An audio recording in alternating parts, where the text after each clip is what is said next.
अरे युद्ध में आनंद आ रहा है मामा श्री। हाँ, बहुत आनंद आ रहा है, बहुत आनंद आ रहा है। देखो देखो मेरा होने वाला सम्राट कैसे उन पांडवों को चुन चुन कर धूल चटा रहा है।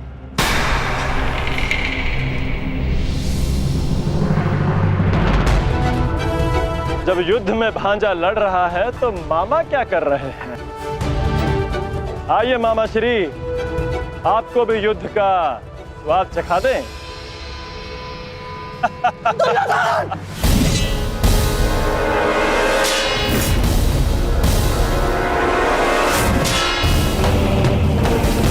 दुर्योधन!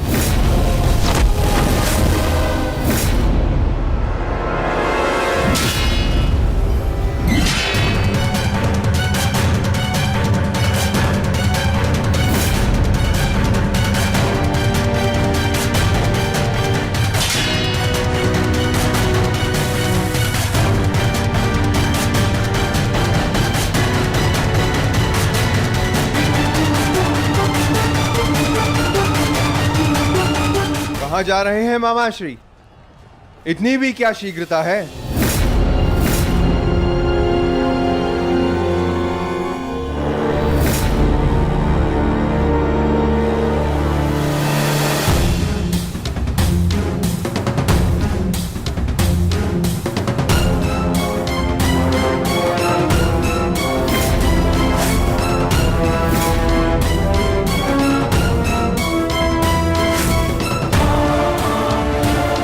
आपके पापों का अंत करने के लिए आपके भागने के हर एक मार्ग पर एक योद्धा खड़ा है मामा श्री।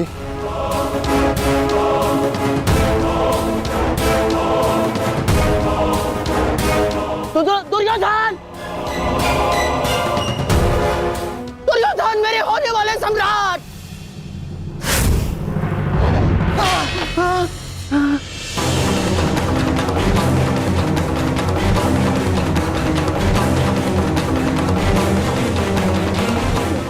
दुर्योधन! लो भीम, अपनी प्रतिज्ञा पूर्ण करना तो दूर, तुम्हारा तो स्वयं के प्राण बचाना भी असंभव लग रहा है।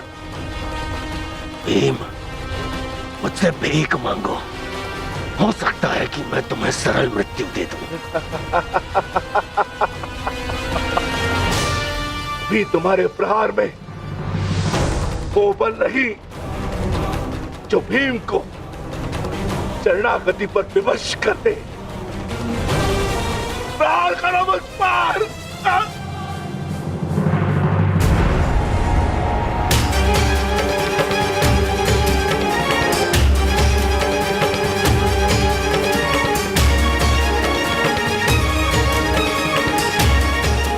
दुर्योधन, मेरी रक्षा करो। ये पांडव मेरे प्राण हर लेंगे। दुर्योधन! दुर्योधन!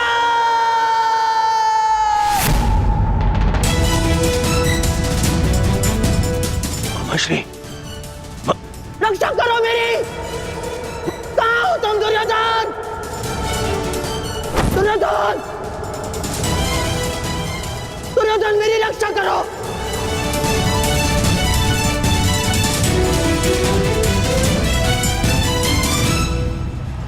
नकुल!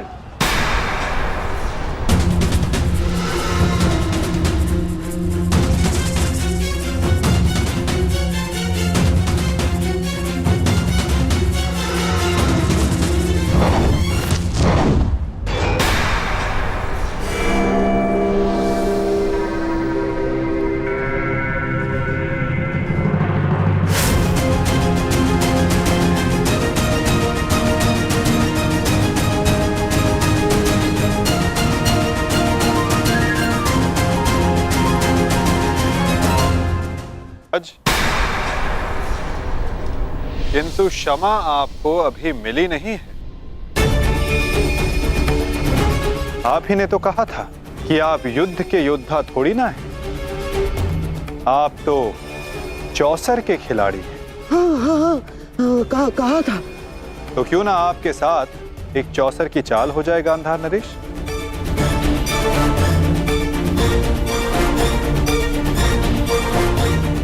और इस चौसर में आप विजयी होते हैं या पराजित,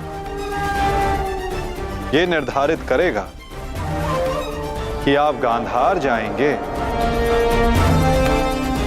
या यमलोक।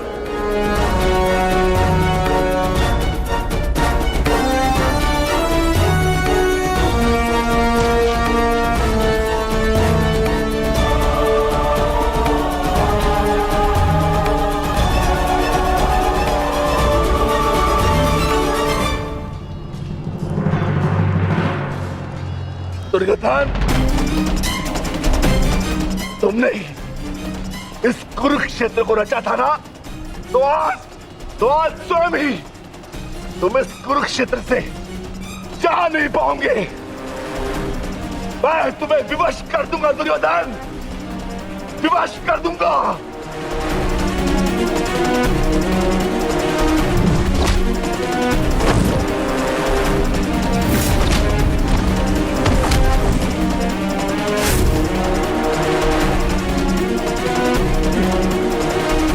जिसने ये द्यूत सभा रची थी, वो आज वहां से जीवित नहीं जाएगा।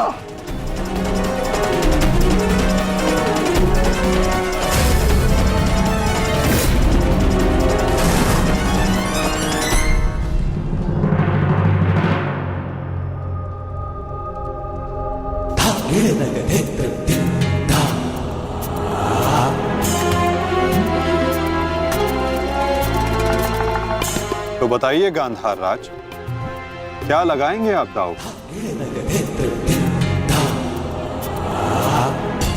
नग्न मनुष्य नहाएगा क्या और निचोड़ेगा क्या? गांधार बहुत दूर है और हस्तिनापुर इनके पास नहीं।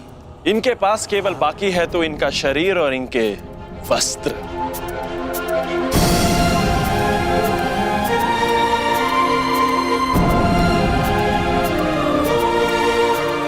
माधव, ये कैसा खेल खेल रहे हैं आप मेरे साथ? वस्त्र कोई दांव पर लगाता है भला?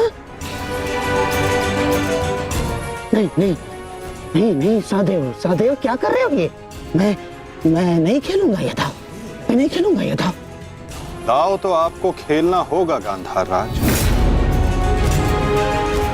और द्यूत के नियम के अनुसार जब तक एक खिलाड़ी पूरी तरह से विजयी या पराजित नहीं हो जाता, वो खिलाड़ी खेल छोड़कर नहीं उठ सकता।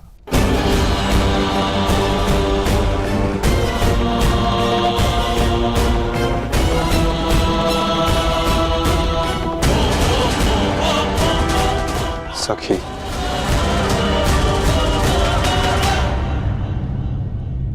पासे फेंको।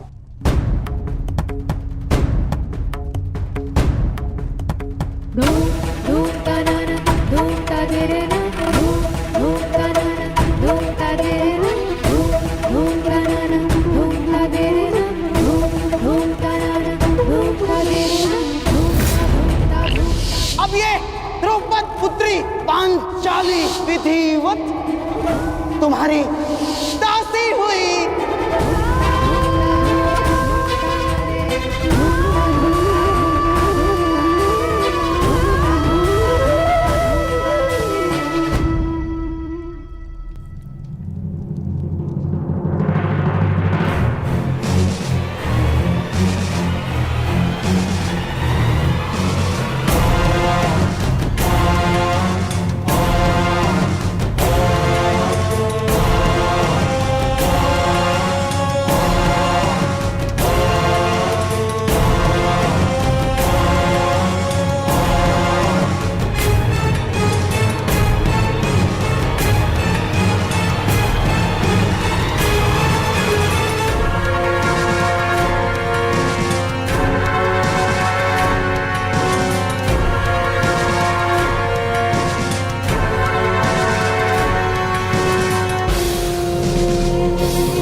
स्मरण रहे, चौसर है ये।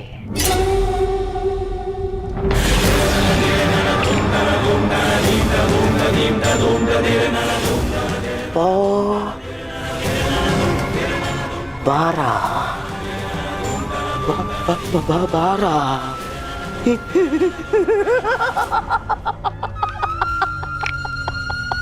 बस अब पौ 12 और विजय मेरी, माधव।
ऐसा नहीं हो सकता।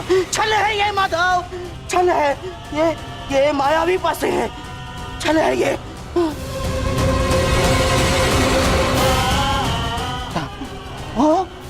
माता भूल गए मामा श्री, 14 वर्ष पूर्व ऐसे ही मायावी पासों से खेल खेला गया था,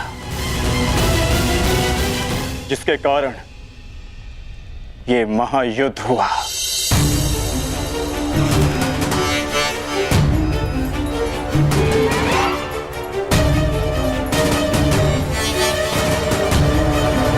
वस्त्र हरण करो इस मामा का।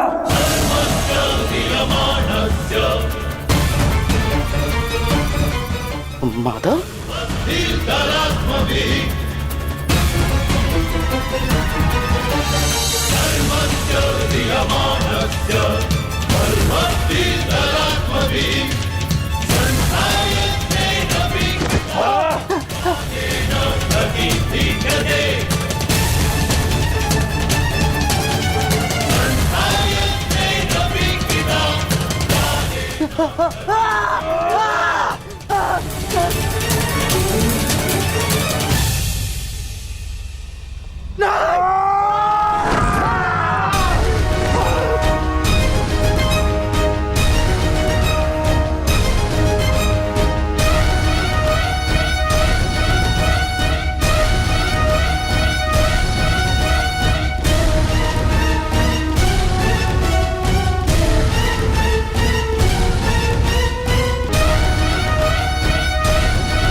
धर्मराज,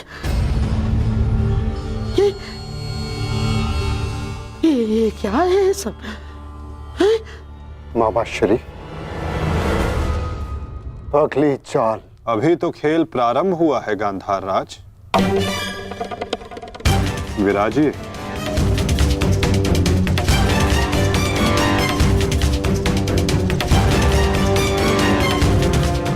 बताइए गांधार राज, अब क्या दांव पर लगाएंगे?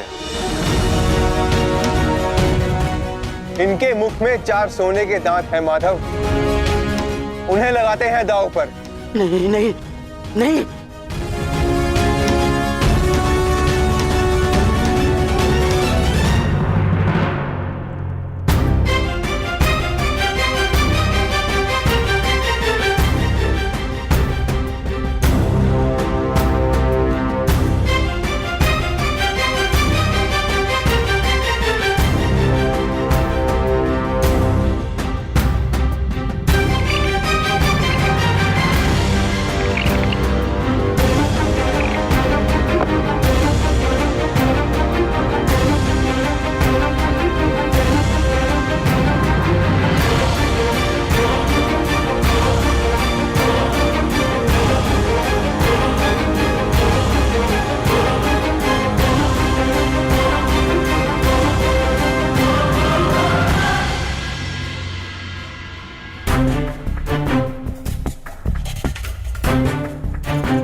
असुर की विजय के पश्चात बहुत हंसी आ रही थी ना मामा श्री।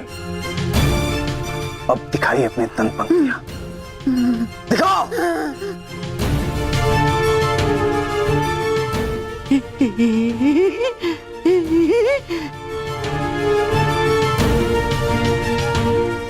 और वो क्या था? साम दाम दंड भेद, युक्ति कपट छल कुचक्र षड्यंत्र।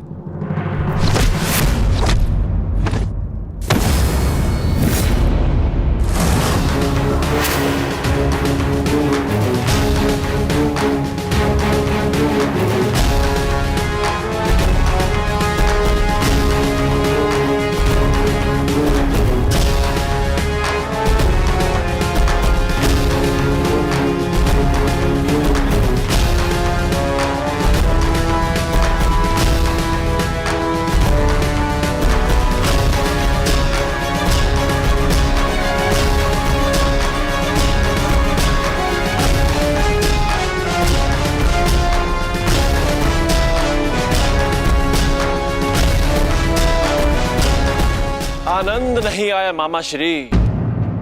आपके कलुषित रक्त से सना स्वर्ण भी हमें नहीं चाहिए। कुछ और दाव पे लगाते हैं। आपका दाहिना हाथ कैसा रहेगा मामा श्री?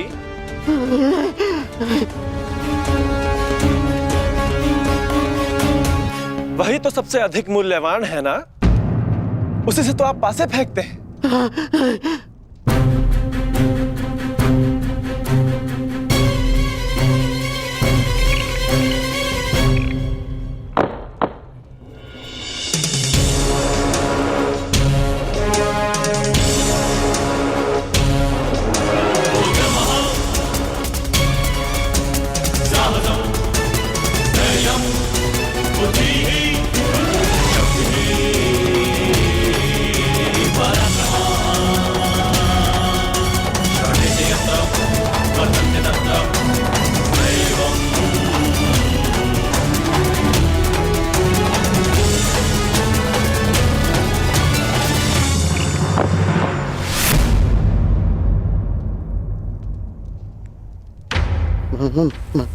माधव, मुझसे भूल हो गई।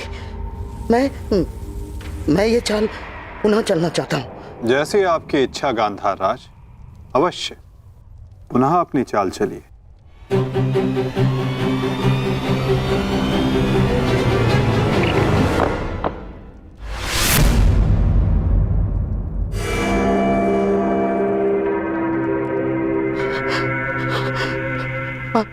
पांचाली,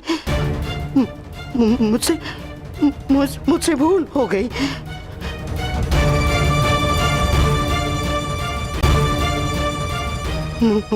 मुझे क्षमा कर दो, मुझे क्षमा कर दो पांचाली। जो आप हार चुके हैं, पहले उसका मूल्य तो चुकाइए मामा श्री।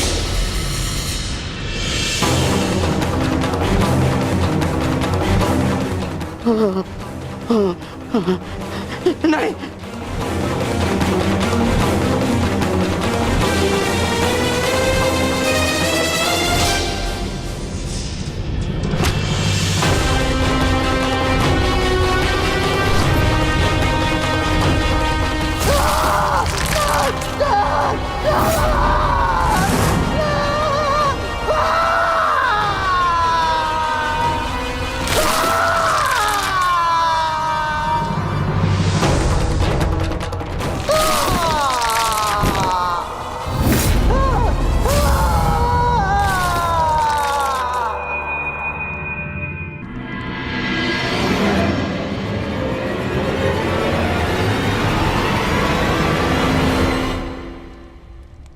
अगली चाल चलते हैं केशव।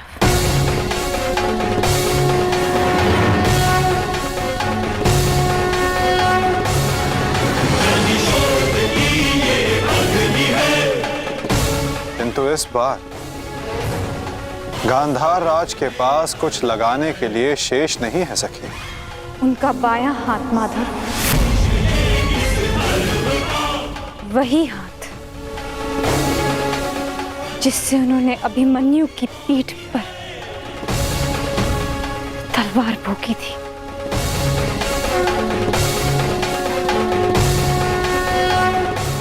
एक और चाल मामा श्री।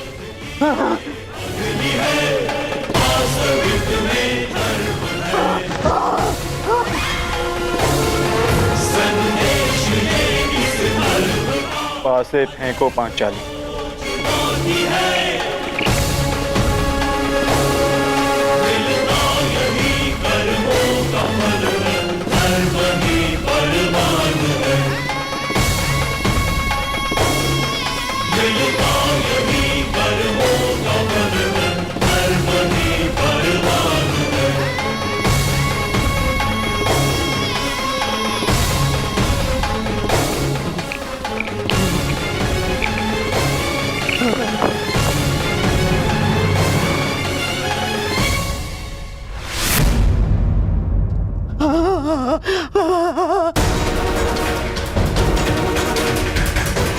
मुझे खेद है गांधार राज, आप अपने वो हाथ हार गए जिनसे आपने महाभारत का युद्ध रचा था।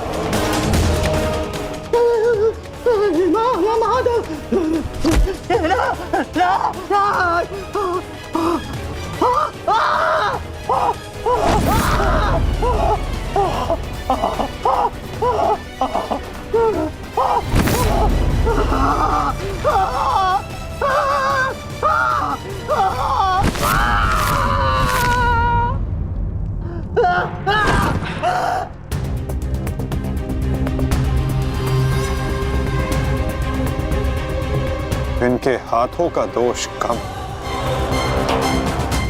इनके उस मन, उस मस्तिष्क का दोष अधिक था। उस द्यूत में, उस लाक्षागृह की अग्नि में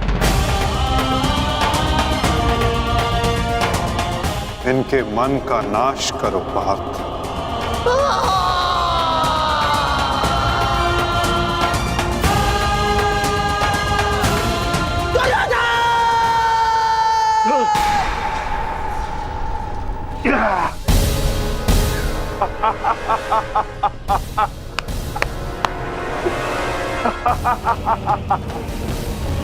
जाओ दुर्योधन, जाओ जाओ, तुम्हें जाने की अनुमति है।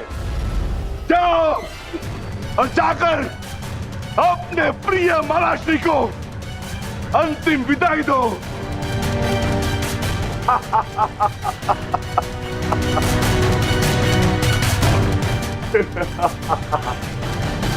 नहीं नहीं नहीं।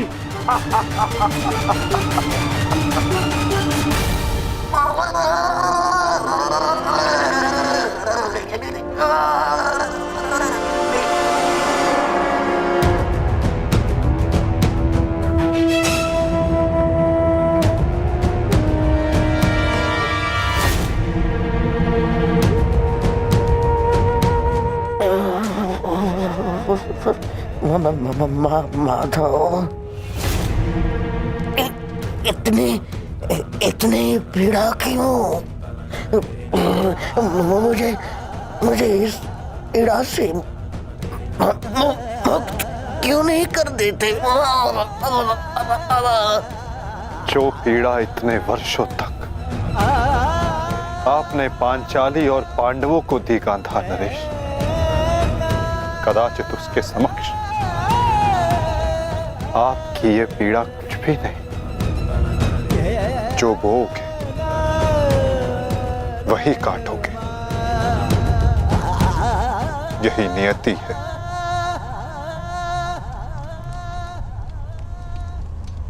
आज आपसे तनिक पीड़ा सहन नहीं हो रही गांधार राज,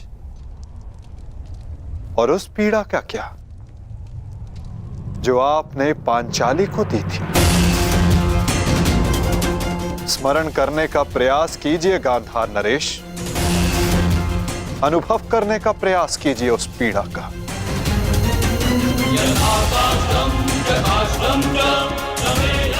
उस भरी सभा में पांचाली के वस्त्रहीन शरीर पर पुरुषों की दृष्टि कांटे बनकर चुभ रही थी।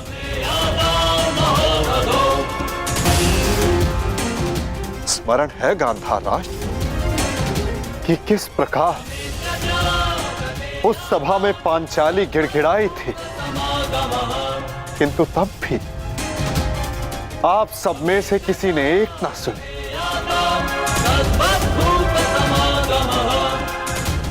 और अब आप चाहते हैं कि हम आपका निवेदन स्वीकार करें गांधार राज। आप वो अधिकार खो चुके हैं।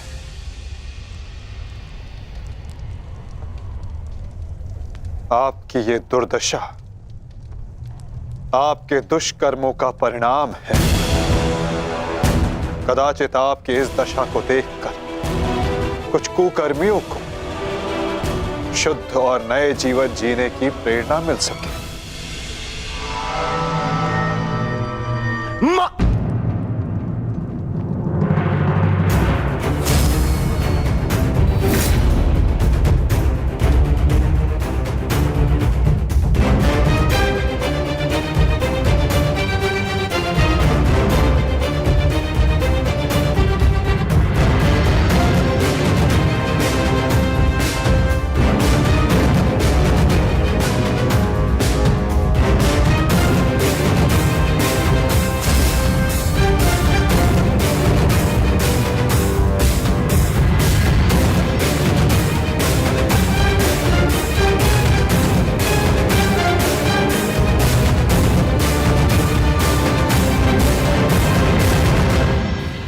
तुम्हारी प्रतीक्षा करेंगे अनुज। जाओ, जाकर मामा श्री को अंतिम विदा दे दो।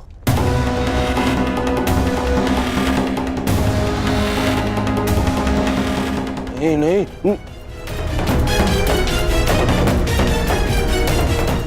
नहीं मामा नहीं।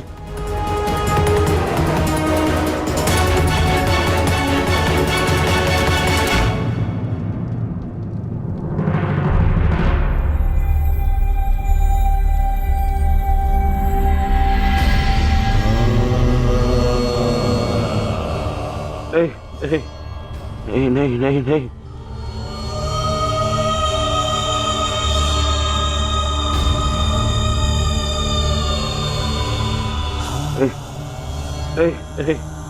नहीं नहीं नहीं नहीं मामा, नहीं नहीं नहीं नहीं नहीं मामा, नहीं नहीं नहीं नहीं नहीं।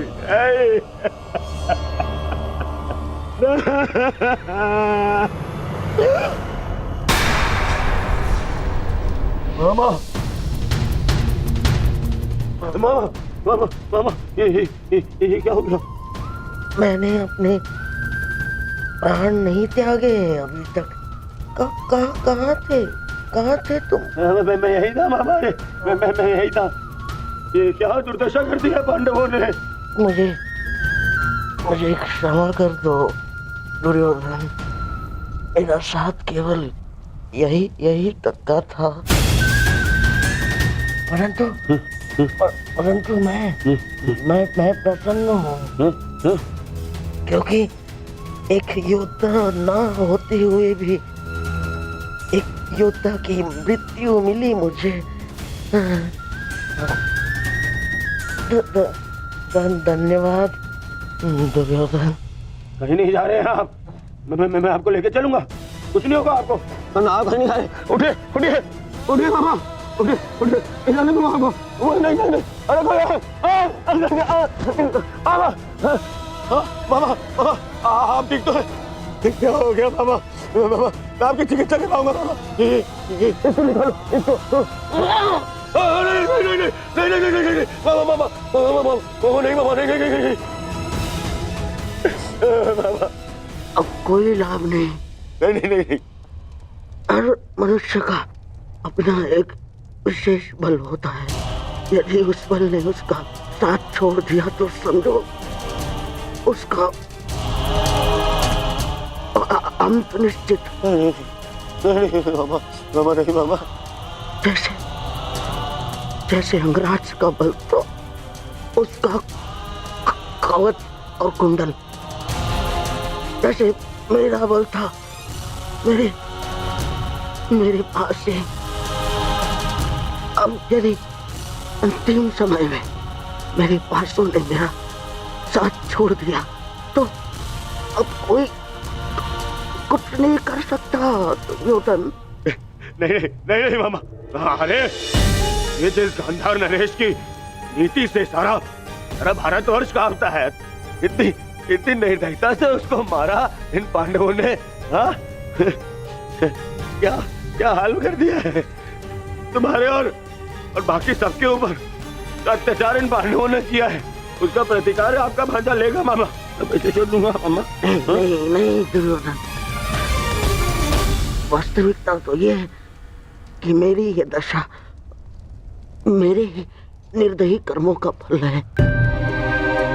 इस आशा का कारण केवल केवल और केवल मैं स्वयं हूँ,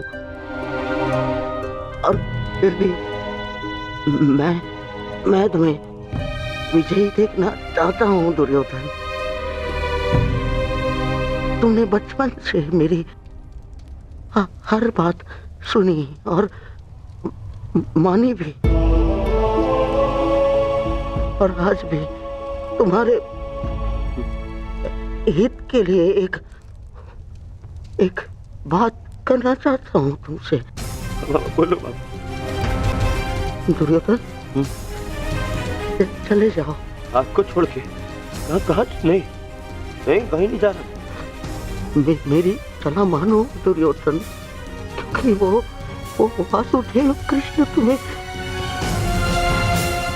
तुम्हें जीवित नहीं छोड़ेगा, और वो विकोदर भीम उसकी प्रतिज्ञा अवश्य पूर्ण करेगा दुर्योधन।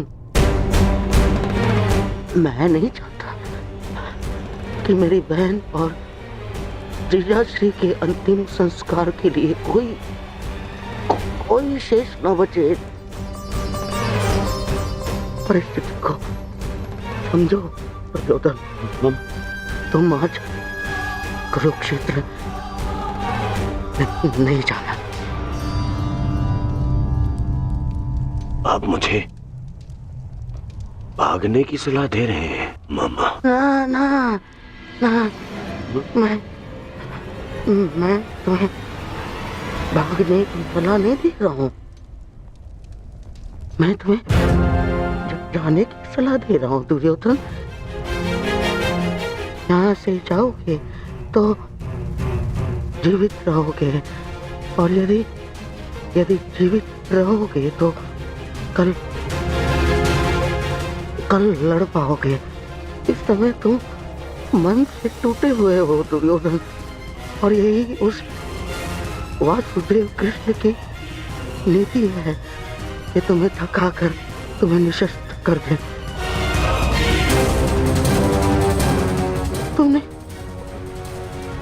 तुमने सोचा नहीं कि कैसे पांडव एक एक करके अलग तुमसे युद्ध कर रहे थे ताकि तुम थक जाओ।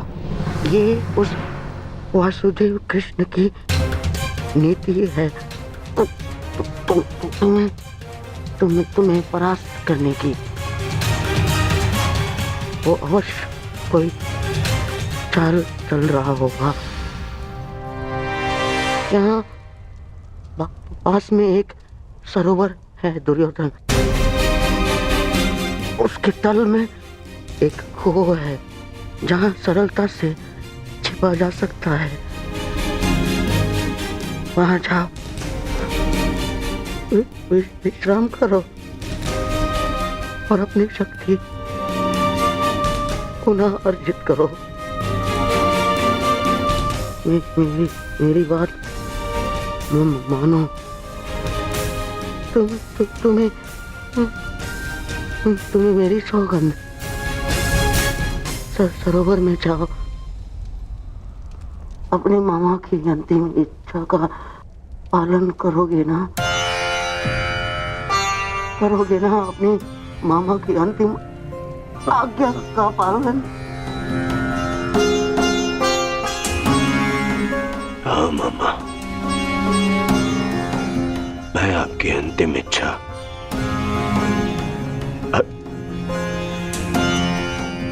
अंतिम इच्छा अवश्य पूर्ण करूंगा। मैं सरोवर जाऊंगा परंतु छिपने नहीं मामा, जल साधना के लिए, ताकि उन पांडवों से मैं आप पर और बाकी सब पर किए अत्याचार का प्रतिकार ले सकूं। मामा मैं इस युद्ध को समाप्त अवश्य करूंगा। आपका ये भांजा इस युद्ध को समाप्त करेगा। प्रसन्न रहो।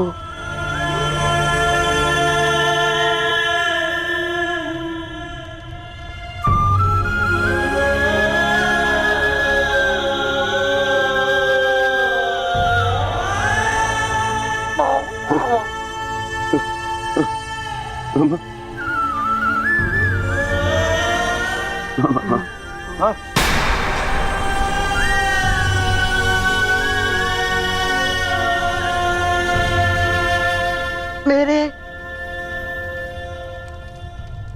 होने वाले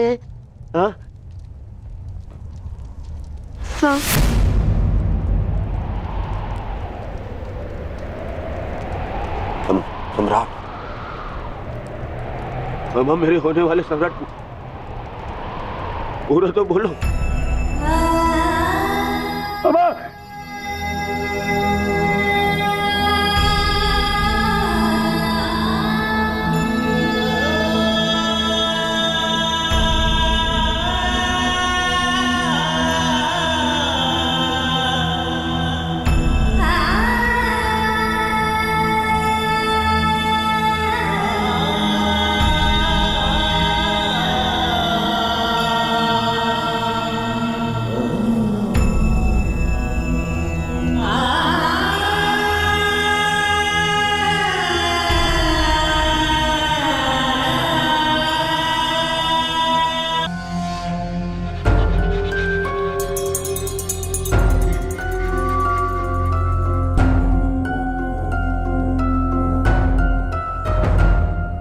हमें बहुत विलंब हो रहा है युधिष्ठिर।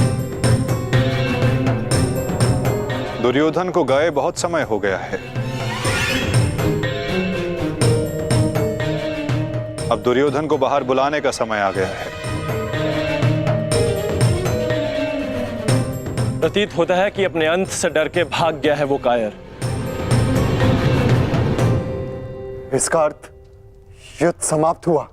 परंतु ज्येष्ठ, मेरी प्रतिज्ञा तो पूर्ण होना भी शेष है।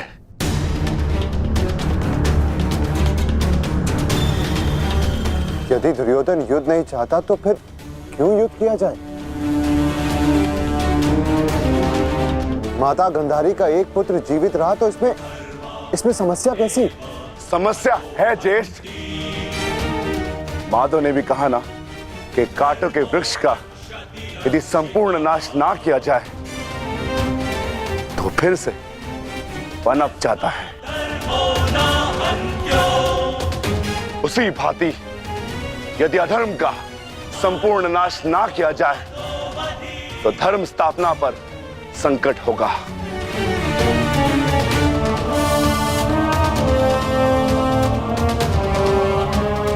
आपको हो क्या गया ज्येष्ठ? हमारे साथ हुए अन्याय को इतना शीघ्र मत भूलिए। क्या आप भूल गए पांचाली के अपमान को? क्या आप भूल गए हम सब की प्रतिज्ञाएं?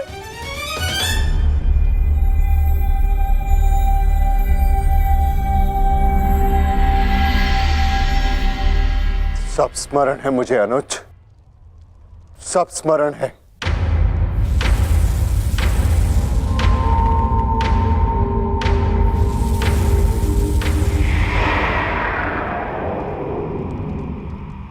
परंतु मुझे तुम्हारी चिंता है। तुम जानते हो दुर्योधन के वज्र शरीर का कोई तोड़ नहीं, जानते हो ना? इसीलिए उससे द्वंद्व करना व्यर्थ है। माता गांधारी के वरदान ने उसे अजय बना दिया है।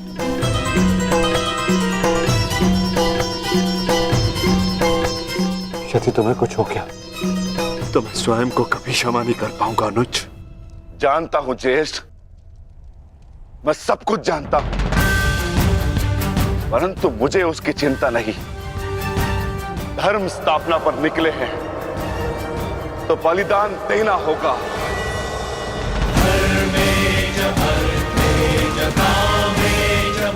यदि उसके लिए मेरे प्राण क्यों न चले जाए, परंतु मैं प्रयास करना नहीं छोड़ सकता।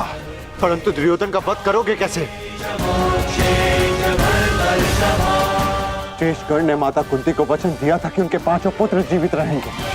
क्या तुम उनके वचन को झूठा हो जाने दोगे? हाँ?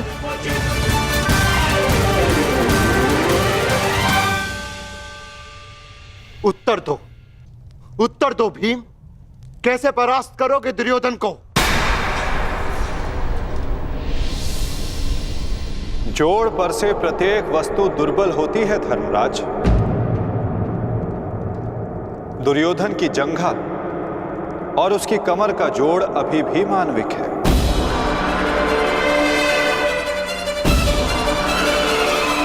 दुर्योधन को वहां से तोड़ा जा सकता है।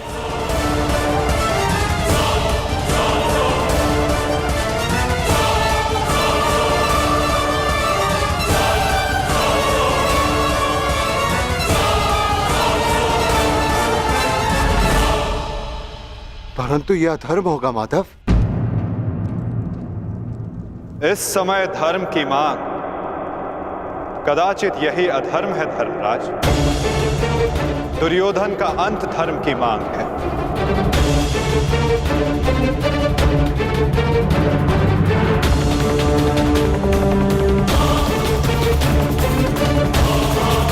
वचन दिया था कि उनके 5 पुत्र जीवित रहेंगे।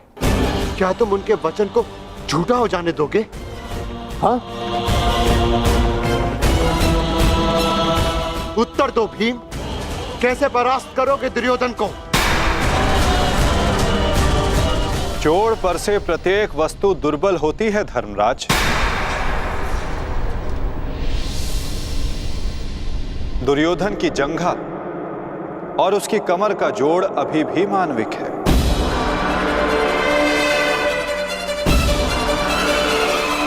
दुर्योधन को वहां से तोड़ा जा सकता है।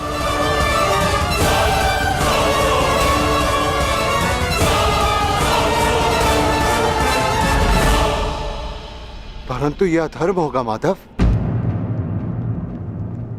इस समय धर्म की मांग, कदाचित यही अधर्म है धर्मराज।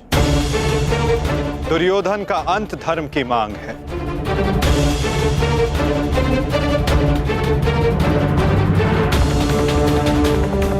परंतु माधव, युद्ध के लिए दुर्योधन का प्रस्तुत होना भी आवश्यक है। यदि दुर्योधन हम सबके समक्ष प्रस्तुत नहीं होते तो हमें दुर्योधन के समक्ष प्रस्तुत हो जाना चाहिए।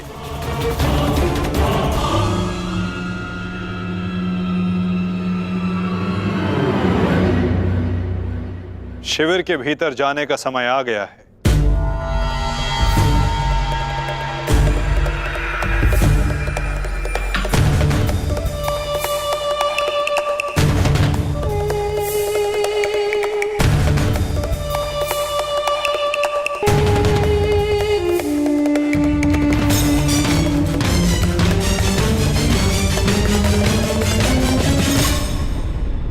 याद तो कोई भी नहीं।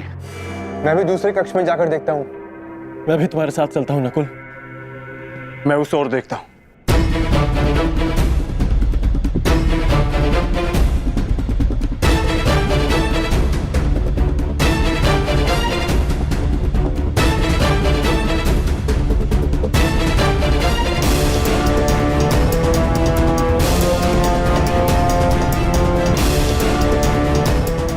माधव, दुर्योधन कहीं नहीं मिला। अब हम क्या करें? रक्त और पाप अपने चिन्ह छोड़ ही जाते हैं पार्थ। और यदि रक्त एक पापी का हो तो वो कभी नहीं छिपते।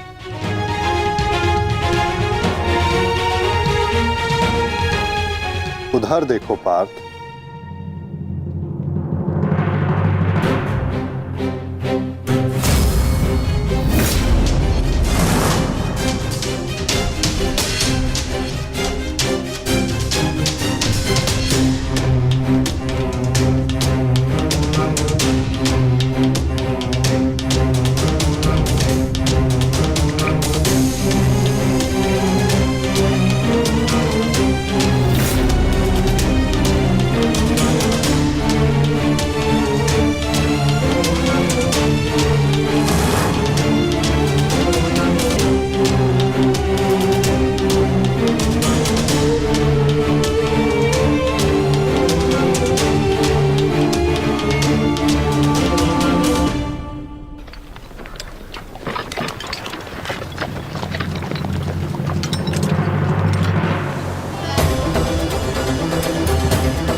तो दुर्योधन इस सरोवर में छिपा है।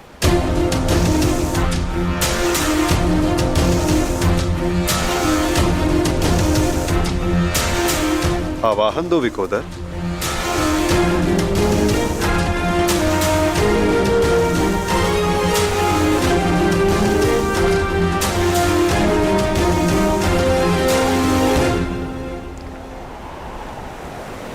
दुर्योधन, मैं जानता हूं तुम यहीं छिपे हो।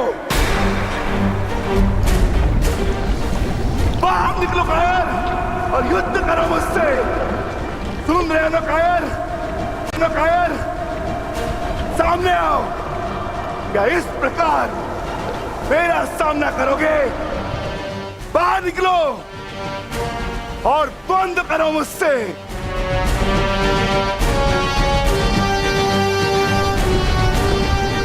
आज तुम्हारे मामाश्री तुम्हारा साथ छोड़कर चले गए और शीघ्र ही मैं तुम्हें उनके पास भेज दूंगा।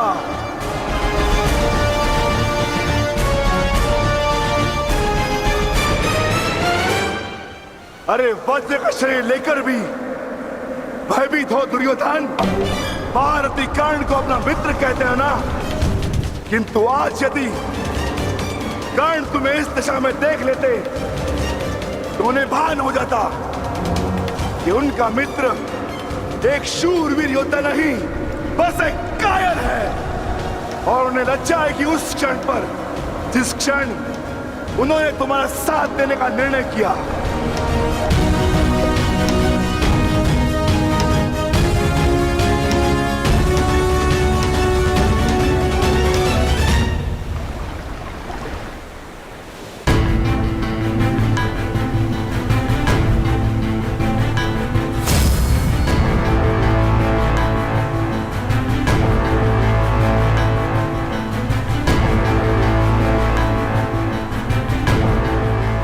विकोदर,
तुम तो अपने मामा से भी बड़े कायर निकले दुर्योधन।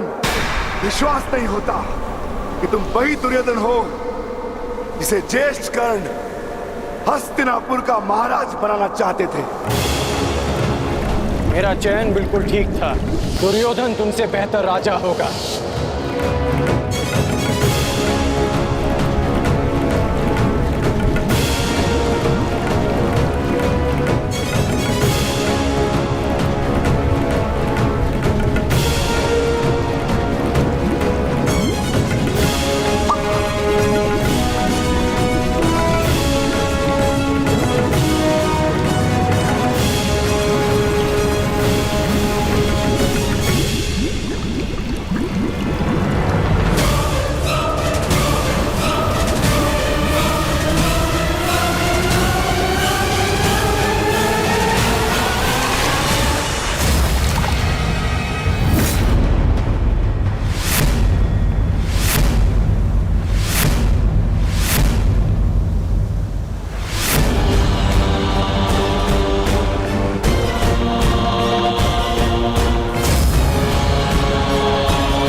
दुर्योधन आओ,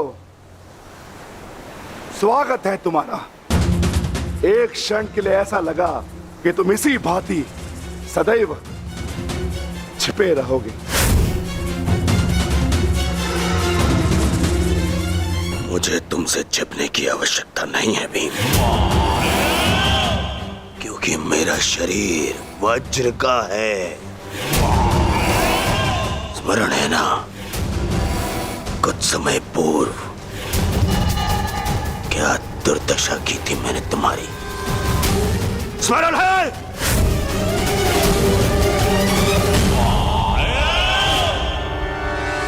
दुर्योधन सत्य कह रहे हैं विकोदर। दुर्योधन छिप नहीं रहे थे, वो तो जल साधना में लीन थे। ये तैयारी तो युद्ध से पहले की थी दुर्योधन, है ना?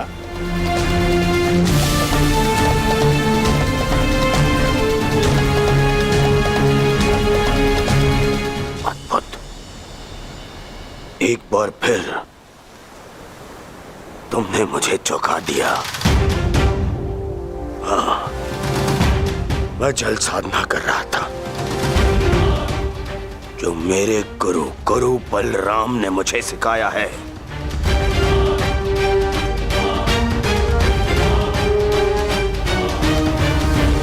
आशा करता हूं कि मुझे विलंब ना हुआ हो। जो चाहे साधना कर लो दुर्योधन, परंतु आज तुम्हें मुझसे कोई नहीं बचा सकता। बड़े निश्चित हो मेरी मृत्यु को लेकर।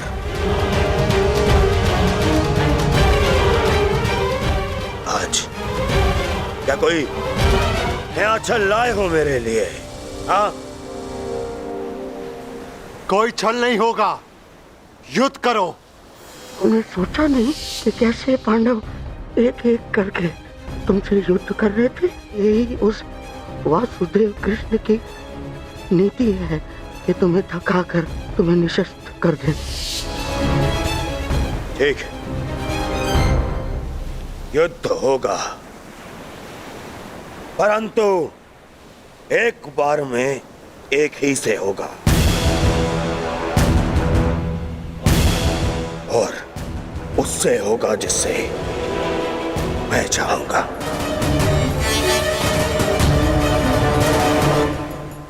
स्वीकार है।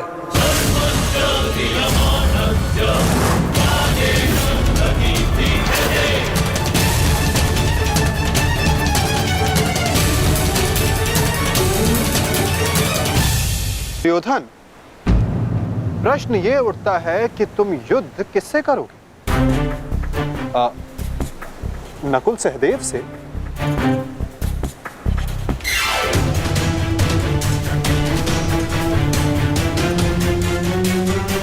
हाँ, उचित है। नकुल तुमसे दुर्बल है, तो उसको परास्त करना तुम्हारे लिए सरल होगा। और सहदेव ने तो तुम्हारे मामा श्री का वध करके अपनी प्रतिज्ञा पूर्ण की है ना? किंतु ये चुनाव करने से पूर्व एक बात सदा स्मरण रखना दुर्योधन, कि नकुल सहदेव का एक प्रहार तुम्हारे 100 प्रहारों से अधिक स्मरणीय होगा। और नकुल सहदेव को तुमसे कहीं अधिक सम्मान मिलेगा। हाँ, कदाचित इस द्वंद्व में, इस महाभारत में तुम भले ही विजयी हो जाओ, किंतु सदा के लिए तुम अपना मान, सम्मान और यश खो बैठोगे दुर्योधन।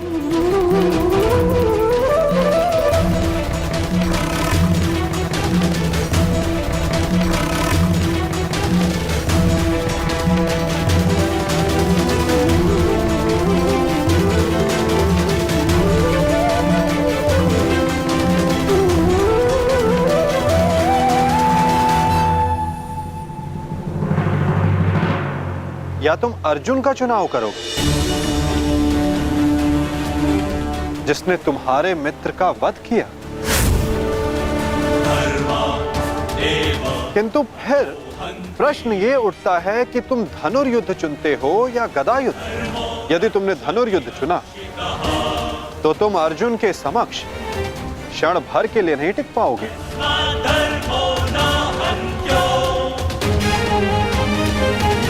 और यदि तुमने गदा युद्ध चुना तो समस्त संसार तुम्हें इस अन्यायपूर्ण चुनाव के लिए सदा धिक्कारता रहेगा।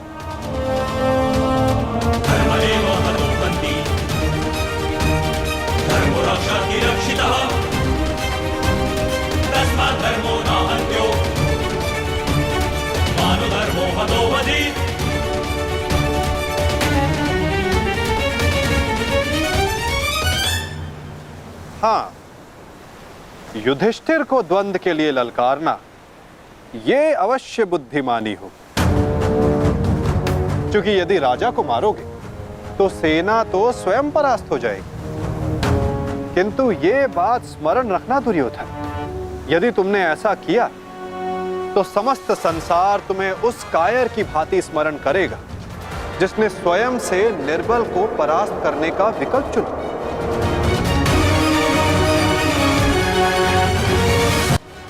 अब चुनाव तुम्हारा है दुर्योधन।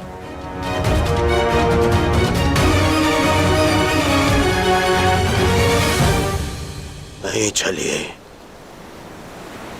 ये फिर तुम्हारा कोई छल है। मेरा चुनाव केवल वो होगा जिसकी मृत्यु मेरे 99 भाइयों के लिए श्रद्धांजलि होगी। परिणाम चाहे जो भी हो, दुर्योधन केवल एक महान योद्धा के रूप में जाना और पहचाना जाएगा।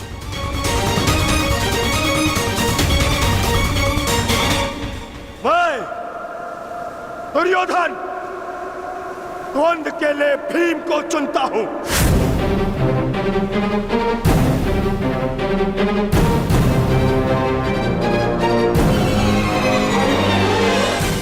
और इसे मारने के पश्चात मैं एक एक करके बाकी चारों भाइयों को मारूंगा। ये मेरा वचन है।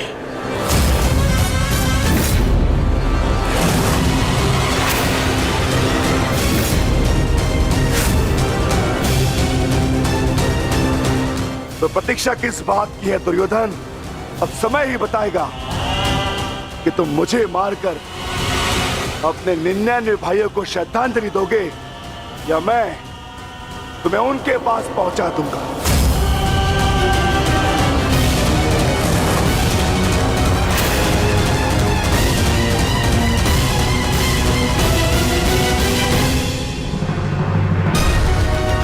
हर हर महादेव।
प्रणिपात दाऊ।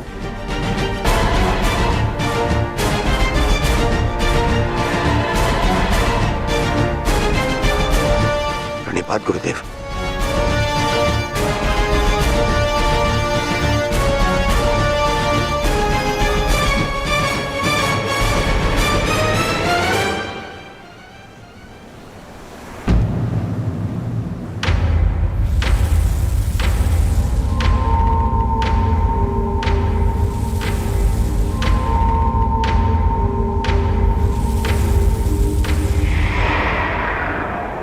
औक्षणी सेना का विनाश हो चुका है कान्हा।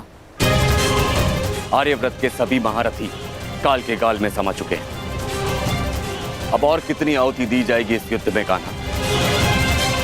उत्तर दो। बंद करो ये विनाश, बंद करो ये महाभारत अब।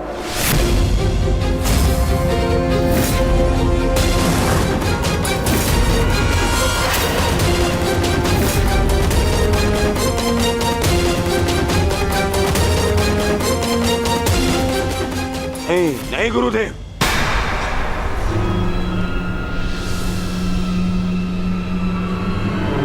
मैं इतना कुछ खो चुका हूं कि अब जब तक मेरा प्रतिशोध पूर्ण ना हो जाए ये युद्ध समाप्त नहीं हो सकता।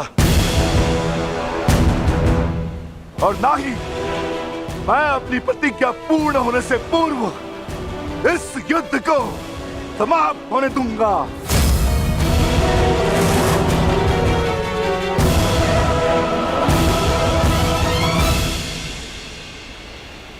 तुमने जो प्रतिज्ञा दुर्योधन के लिए ली है, अब उसका पूर्ण होना असंभव है।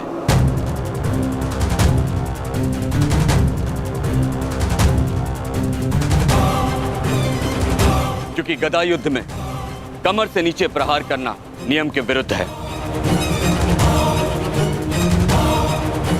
और तुमने प्रतिज्ञा ली है दुर्योधन की जंगा तोड़ने की।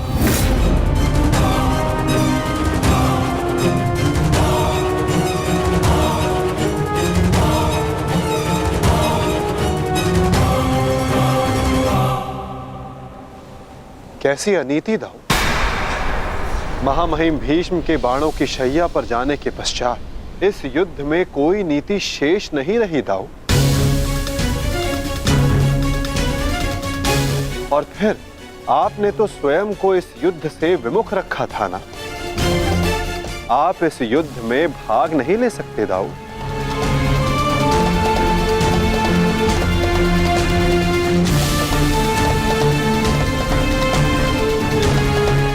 ये युद्ध धर्म स्थापना के लिए है दाऊ। मैं यही तो देखने आया हूं कान्हा कि इस धर्म स्थापना के युद्ध में कोई अधर्म ना हो।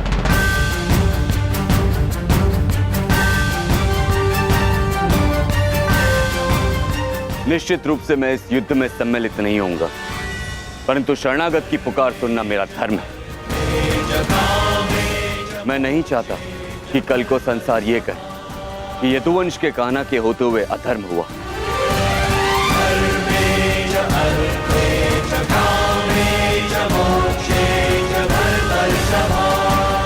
यदि ये दोनों युद्ध करना चाहते हैं तो करें।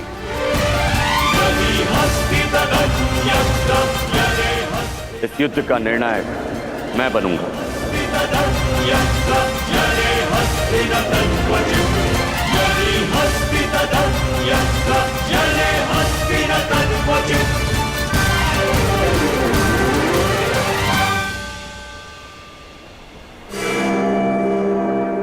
और स्मरण रहे, जिसने भी इस युद्ध में नियमों का उल्लंघन करके विजय पाई, उसे मैं स्वयं अपने हल से समाप्त कर दूंगा।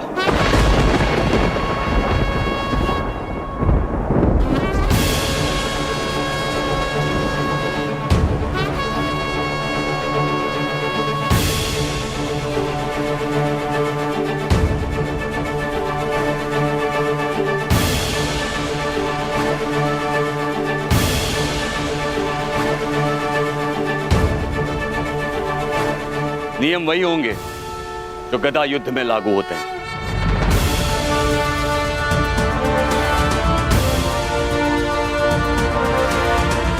और युद्ध में कोई भी कोई भी योद्धाओं के मध्य नहीं आ सकेगा।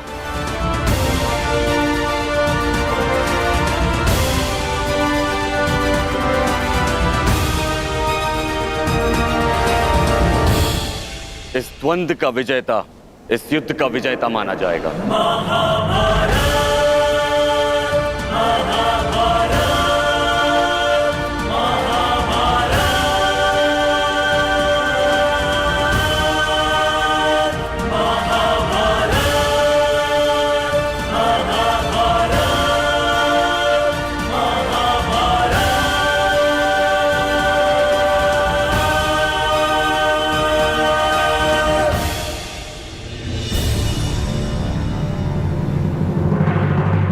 अब धर्म स्थापना का भार तुम्हारे कंधों पर है विकोदर।